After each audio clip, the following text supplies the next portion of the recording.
যখন ভাই বোন কথা বলে তখন ফেরেশতারা নাকি সময়কে থামিয়ে দেয়। কারণ কি জানেন?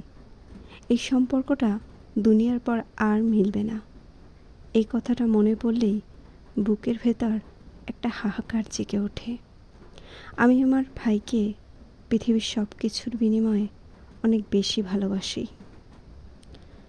যে সম্পর্কের জন্য শব্দের প্রয়োজন হয় না, সেই সম্পর্কের নামই হলো ভাই বোন।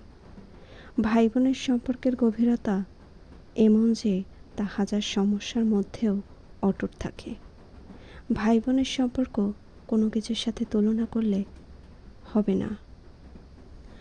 আল্লাহ যিনি কলিজা ছুঁয়ে দেওয়া এত নিঃস্বার্থ ভালোবাসা সৃষ্টি করতে পারেন, তিনি নিশ্চয়ই সেই ভালোবাসা জান্নাতেও মিলিয়ে দেবেন, ইনশাল্লাহ।